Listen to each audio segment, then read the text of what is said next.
네, 시청자 여러분 안녕하세요. 오늘의 코인의 장아주입니다. 월요일 아침이라 좀 피곤하시죠? 하지만 연말이라 그런지 이 시장의 열기도 또 여러분들의 열정도 너무나도 뜨겁습니다. 저희 오늘의 코인과 오늘도 월요팅 한번 해보자고요. 이 한 주를 시작하는 월요일 아침 이 시간을 더 의미 있게 만들어주실 분이죠. 저희 퍼즈님과 함께합니다. 전문가님 안녕하세요. 네, 안녕하세요. 퍼즈입니다. 여러분 벌써 1년이 다 갔습니다. 올 한 해 만족스러운 투자 성적 거두셨는지 모르겠습니다. 그래서 아직 불장이 남아있으니까 내년까지 불장이거든요. 그래서 저랑 같이 내년까지 좀 수익을 많이 거둘 수 있도록 노력하셨으면 저도 노력하겠습니다. 네, 그러셨으면 좋겠습니다. 연말에 사실 저는 좀 비트코인 가격이 올라주나 기대를 하고 있는데 조정이 조금씩 나오고 있잖아요. 제가 그래서 건강한 조정이다 이런 말을 드렸는데 혹시 퍼즈님의 건강은 괜찮으신지요? 아, 제 건강이요? 네. 아, 네. 요새 좀 피곤하긴 한데 근데 그래도 뭐 괜찮습니다. 네, 요새 나름. 너무 바빠 보이셔가지고. 아, 네. 뭐 바쁜 건 좋은 거죠. 한가한 것보다 낫다고 생각합니다. 맞습니다. 그럼 오늘 제가 퍼즈님과 한 주를 시작하기 전에 지난주 이슈를 한번 정리해 볼 텐데 시장 분위기 먼저 살펴보고 넘어가 보도록 하겠습니다. 현재 시가총액이 연일 조금씩 빠지고 있죠. 이 전날 대비해서 4%가량 밀렸고요. 그리고 거래량도 계속 빠지고 있습니다. 45%가량 밀린 걸 확인할 수 있겠습니다. 비트코인 도미넌스 같은 경우에는 지난주 대비해서 소폭 올라줬는데요. 57%, 그리고 이더리움 도미넌스는 12%를 차지하고 있습니다. 그리고 또 공포 탐욕 지수 한번 살펴보셔야겠죠. 지난주만 하더라도 탐욕 상태였던 점수가 오늘장에서는 59점, 중립을 유지해주고 있는데 아무래도 시장이 조금씩 밀리기 시작하면서 탐욕에서 공포 상태로 넘어오고 있는 것 같아요.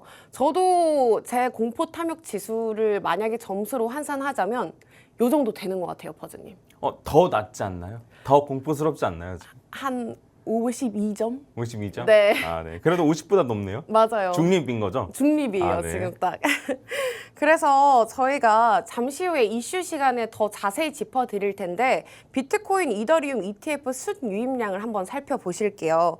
최근에 유입량이 굉장히 많았었거든요. 하지만 금리 인하 이후에 유출량이 심한 걸 확인할 수 있겠습니다.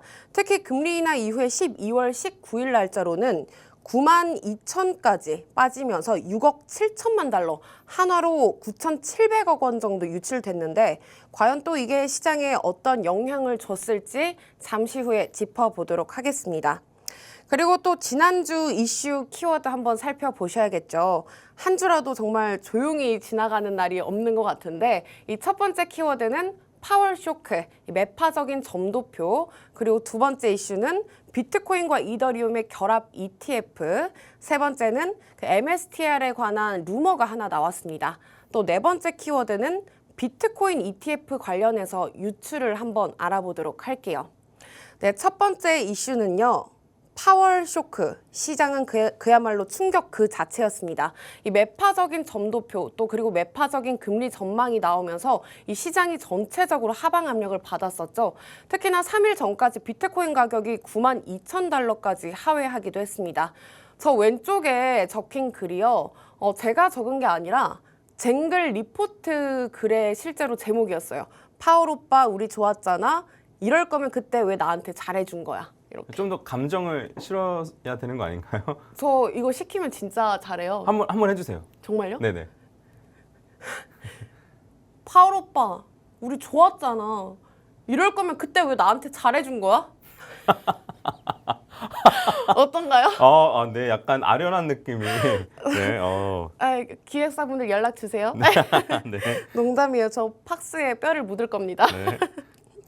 그래서 혹시 이번 금리 전망, 이 매파적인 금리 전망이 나오면서 비트코인이 좀 심하게 많이 빠졌는데 이게 또 오랫동안 유지될 거로 보이시나요, 퍼즈님? 아, 이게 이제 뭐랄까 연준이라고 하면 뭔가 좀 진중한 느낌의 좀 무겁고 파월 아저씨 이제 연설하는 거 들어보면 또 이렇게 약간 저음이거든요. 저음에 이렇게 막 약간 뭐랄까 영어도 좀 어려운 영어 쓰면서 약간 그런 느낌인데 그 점도표를 제가 매번 체크한 결과 매번 바뀌어요. 그냥 솔직히 거짓말쟁이라고 할 수 있을 정도로 매번 바뀝니다. 진짜. 그리고 요번에도 9월에 비해서 9월에는 내년에 금리 인하 4번 한다고 그랬다. 요번에 2번 인하한다고 한 거잖아요. 맞아요. 그래서 어쨌든 3개월 사이에도 이렇게 바뀌고 그리고 심지어 그 금리 인상하고 막 파월이 이제 인플레이션 일시적이다라고 하면서 막 엄청 그 전 세계를 약간 구렁텅이에 빠뜨린 그러고 나서 미국만 살아남았죠. 그런 상황에서는 점도표가 맨날 바뀌어요. 그래서 이 점도표에 정말 많은 그걸 의미를 두실 필요가 있나 싶긴 합니다. 물론 중요한데 네. 요거는 언제든지 바뀔 수 있다. 내년에 2번 한다고 했으니까 진짜 2번만 한다? 그렇지 않을 수 있다라는 거예요. 물론 이제 인플레이션 CPI 지수가 이제 막 엄청나게 많이 떨어져 있는 상태는 아니고 그다음에 미국의 경기가 좀 탄탄해지고 이렇다 보니까 사실 굳이 금리를 내려할 필요가 없는 사실 상황이거든요. 근데 그렇다 하더라도 뭐 어떻게 될지 모르죠. 뭐 트럼프 생각에는 그래도 금리를 더 낮춰가지고 주가를 폭등시키고 싶어 할 수도 있고 여러 가지 이슈가 있기 때문에 그냥 이렇다 정도. 앞으로 절대 안 바뀐다가 아니고 그냥 지금은 이렇다 정도로 좀 받아들이시면 될 것 같고 언제는 바뀔 수 있다. 그리고 제 생각에는 트럼프가 취임하면 그때부터 이제 주가를 올리기 위해서 어느 정도 좀 낮춘 게 아닌가라는 생각도 저는 일단 가지고 있긴 합니다.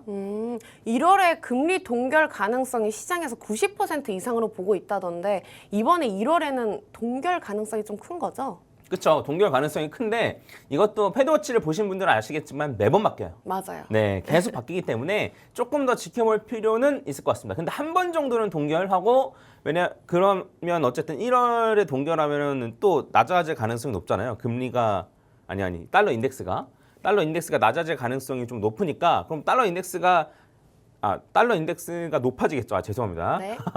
금리 인하를 안 하면 달러 인덱스 높아지는데 그러면 이제 주가는 좀 떨어질 가능성이 높으니까 1월까지는 좀 떨어뜨려 놓고 트럼프가 취임하고 난 이후부터는 다시 이제 금리 인하를 할 수도 있다라는 식으로 좀 얘기할 가능성도 있다고 저는 생각합니다. 네, 좋습니다. 그럼 다음 이슈도 한번 살펴보도록 할게요. SEC에서 해시덱스 그리고 프랭클린 템플턴에서 신청한 비트코인과 이더리움 결합 ETF가 함께 출시가 됐습니다. 1월에 출시가 예고되고 있고 또 이더리움과 비트코인 시총 대비해서 80대 20으로 비중이 나뉜다고 하는데 아무래도 시장에서는 투자자들의 새로운 진입에 굉장히 긍정적인 영향을 줄 것이다. 이렇게 전망을 해주고 있어요. 만약에 퍼즈님께서 이게 결합 ETF가 나오게 된다면 비트코인과 이더리움 가격에도 엄청난 호재가 될까요? 그 마이크로 스트래티지가 네. 나스백에 이제 편입이 편입이 되죠. 돼서 가격 전망이 좋다라는 얘기 나오잖아요. 네. 마찬가지인 거죠. 이더리움 입장에선 저 더 좋다고 생각합니다.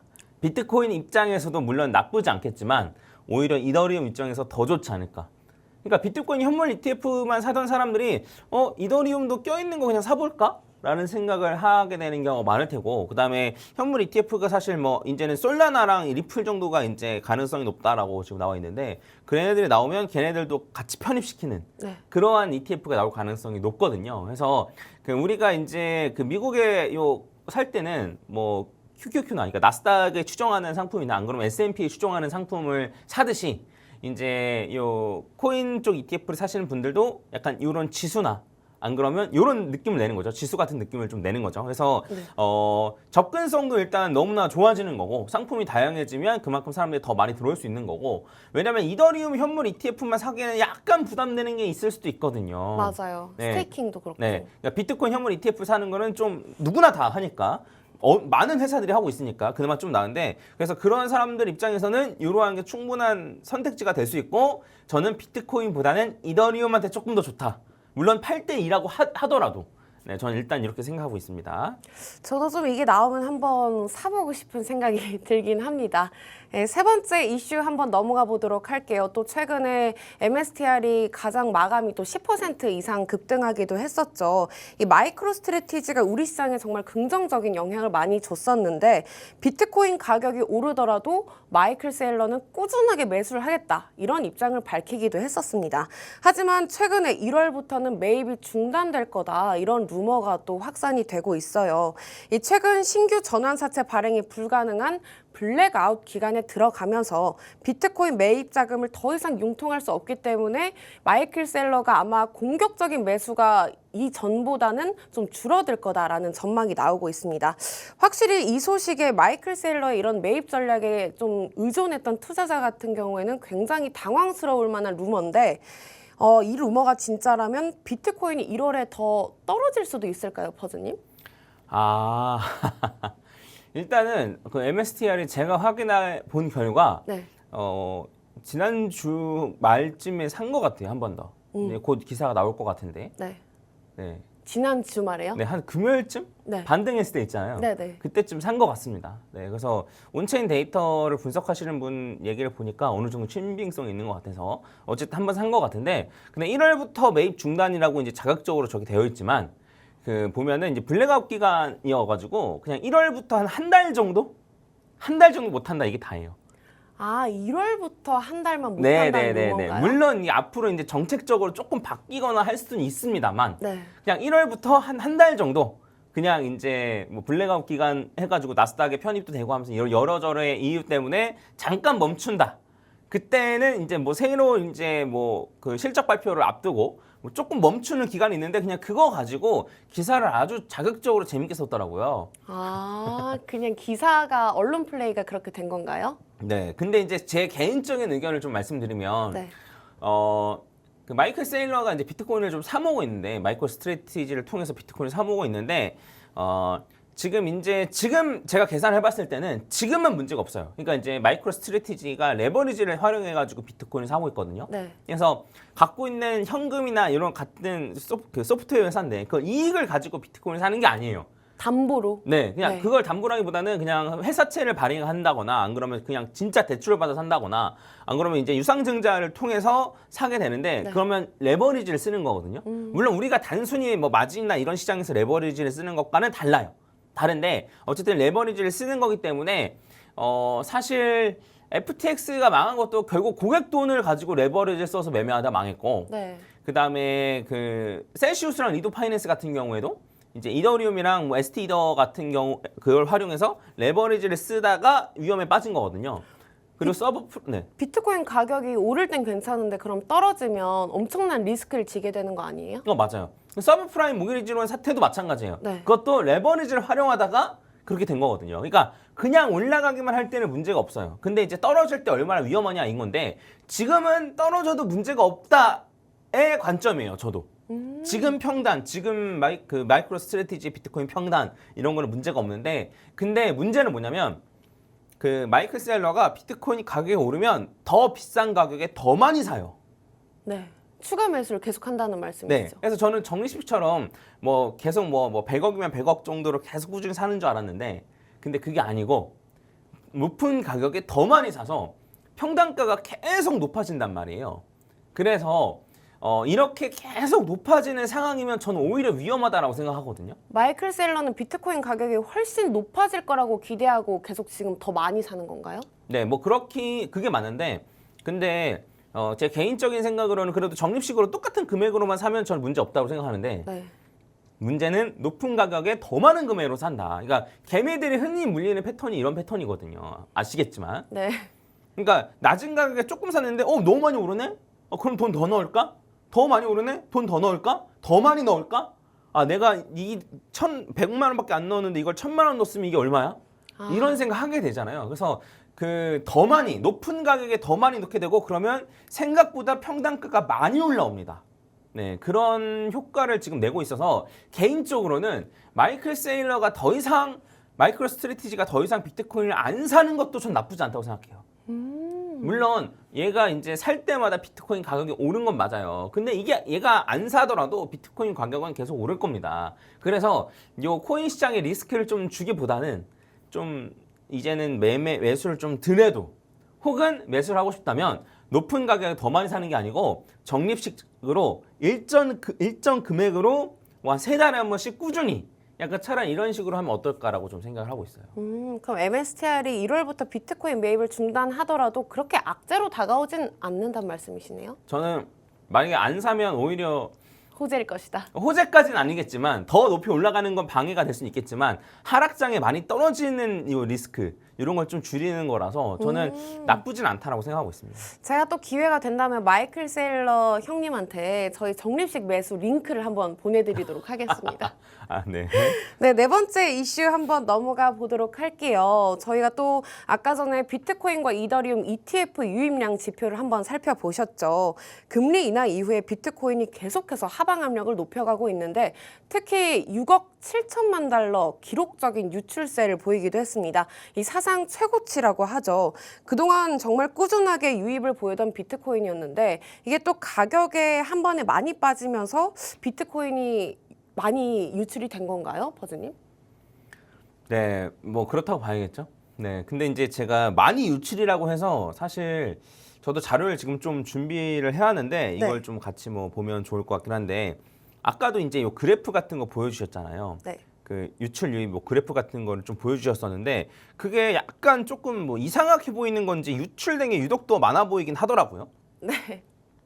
근데 한번 보도록 하겠습니다. 이게 제가 가장 최근에 요 그 현물 ETF, 비트코인 현물 ETF 유입이랑 유출 딱 내놓은 건데 네. 제가 설명을 해드리면 최근에 이제 유출된 게 여기 671, 그다음에 277, 요게 이제 빌리언 달러 기준일 거예요. 네, 빌리언 달러. 네. 그래서 이만큼이 이제 유출된 건데 보시면 아시겠지만 요때 들어온 게 636이고 이때 들어온 게 275예요. 그러면 상세된 걸 굳이 따지면 요렇게 상세되고 요렇게 상세된 게 끝입니다. 나머지 여기도 676, 500, 700 뭐 이런 식으로 300, 400, 400 이런 식으로 잔뜩 들어와 있잖아요. 아, 이게 하루 만에 유출된 양이 그냥 유독 많아서 그렇지 사실 며칠 전 거랑 합치면 그렇게 막 많이 유출된 건 네, 아니란 맞아요. 말씀이시네요. 네. 근데 다만 이제 그 유독 호들갑을 떨었던 이유가 왜 그러냐면 네. 여기 이제 요게 최고로 많이 유출된 양을 나타내는 건데 이게 딱 요날 유출된 거거든요. 그래서 이게 그동안 있었던 유출 중에 제일 많은 유출이긴 했었어요. 맞아요. 19일이요. 네. 근데 막 제일 많은 유출이긴 해가지고 사람들이 와 이랬는데 그 전에 유입된 게 너무 많기 때문에 요때 유입된 게 훨씬 많거든요. 한 몇 배는 될 거예요. 유출된 거 몇 배는 될 건데 어쨌든 하루 유출된 것만 따지면 이날 제일 많이 유출됐어가지고 그래서 사람들이 그렇게 호들갑을 떨었었던 거다. 저는 이렇게 생각을 합니다. 그래서 제 생각엔 이거에 굳이 걱정할 필요가 있는 건가라는 생각이 좀 들고 그다음에 추가적으로 이제 요거는 요 비트코인 현물 ETF에 유입되는 요 비트코인을 요거 이제 그 가격 시가총액이라고 하면 좀 이상할 것 같은데 어쨌든 가격으로 나타나는 건데 유출된 게 지금 여기에 살짝 이렇게 내려간 요만큼이에요.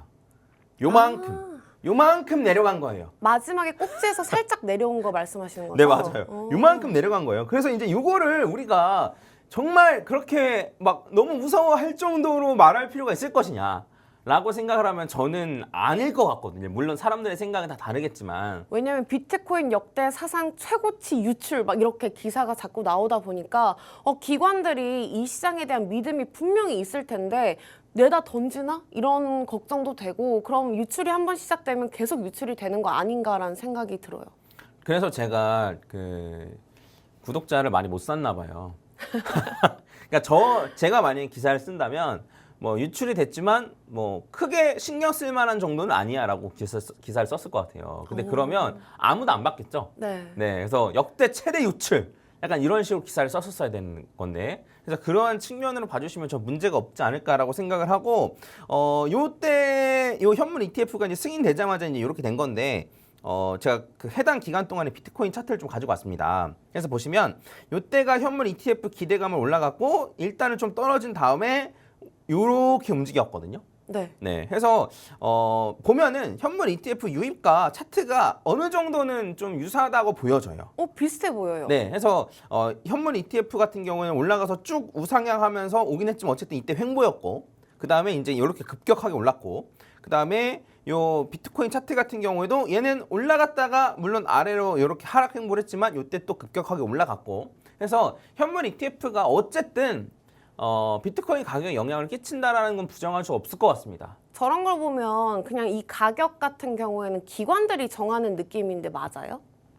뭐 기관들이 정한다고도 볼 수 있고 네. 그다음에 이제 여기에서 중간중간에 마이크로 스트래티지가 아예 그냥 거래소에서 사기도 하고 네. 네, 그리고 다른 거래들이 움직이기도 하고.